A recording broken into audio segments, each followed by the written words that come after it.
This single opening completely changed the way I understand chess. Before learning it, I was just memorizing moves, but the bishop opening taught me how to control center, develop pieces naturally, create attacking chances, and recognize strong tactical patterns.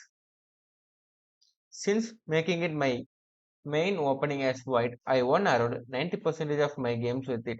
Of course, the opening alone doesn't win the game, but it consistently gives me a comfortable position and opportunities to outplay my opponents. In this video, I will show you why the bishop opening has become my favorite weapon and how you can start using it to improve your own games.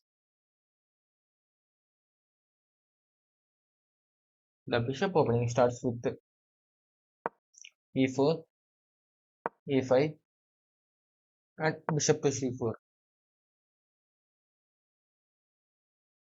The most natural response from your opponent is knight to f6, developing the knight toward the center plus putting pressure on this pawn on e4. You are not going to defend the pawn, just strike in the center. Now your opponent has to decide which pawn they are going to capture. One of them will survive the game and the other will give a positional advantage to the white. Let me know in the comment which move do you think is winning or survives.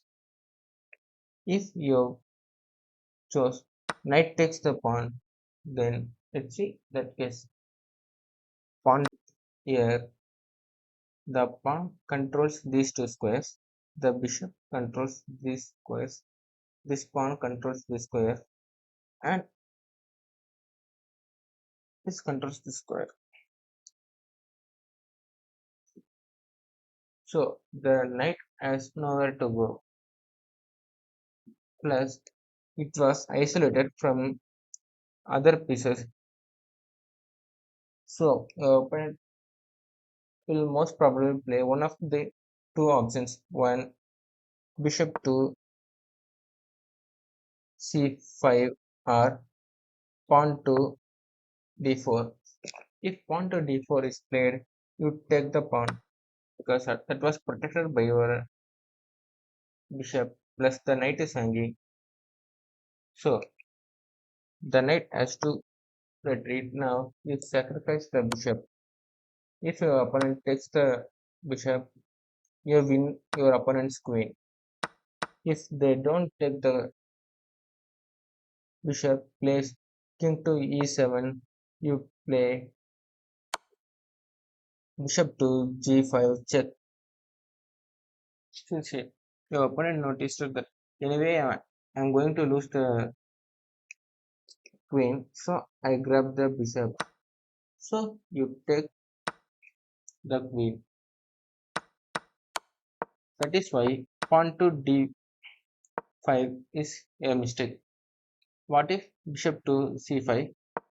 Now you play queen to d5, attacking this knight, putting pressure on this bishop plus threatening checkmate.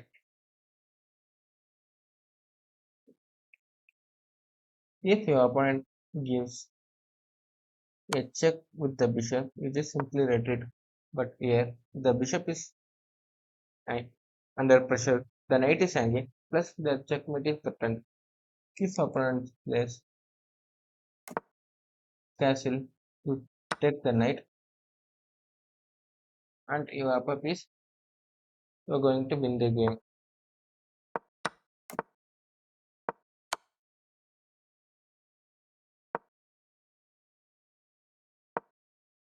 So knight takes pawn was a mistake. Let's analyze the another possibilities. Pawn takes on d towards the center. Seeing that this piece was attacked two times, your opponent not going to defend that because they lost the material. So they play knight takes pawn. and you take it with the queen. Since the knight is under attack, the knight has to move, and now you develop your rest of the pieces, and they will play knight to c5, at- attacking the queen. You are not going to rotate, but rotate the queen to the other side of the board, putting pressure on this knight. If your opponent plays bishop to e7, you play bishop to g5, and you are preparing to castle on a queen side. If your opponent threatening to take your bishop by playing pawn to h6, you are not going to worry, but simply you are free to castle here, because if your opponent captures the bishop, you take the rook. That is why here the opponent will not going to capture the pawn. But it is possible when the king is castled.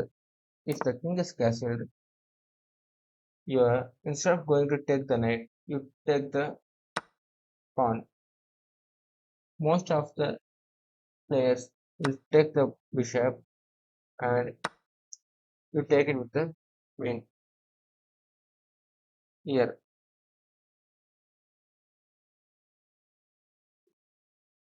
this is completely winning according to the stockish. That's because your knight is about to come and deliver the checkmate, and your bishop can join the attack anytime it wants. If your opponent plays knight to g4, you can give the check. Remember, this pawn was pinned to the king, so it cannot take the queen. The queen has to move and takes the knight. But what if the knight jumps back to here?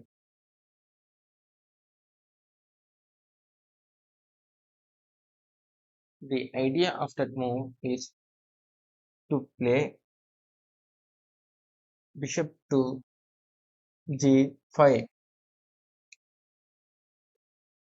Let's say you play king to e1. This for in case the bishop to e5. You take it with the knight, and all of a sudden the position is still equal, and you are forced to take the queen. So that is why if knight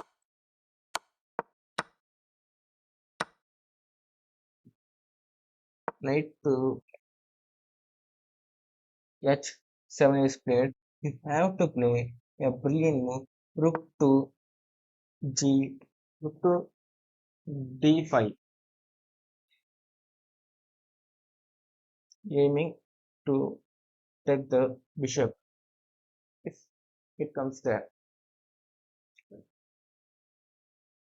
If they completely neglected this move, play something like this, then you bring the rook and you deliver the checkmate. Thanks for watching. I hope you enjoyed this opening. Let me know in the comments, and don't forget to like, subscribe, and share your thoughts in the comments.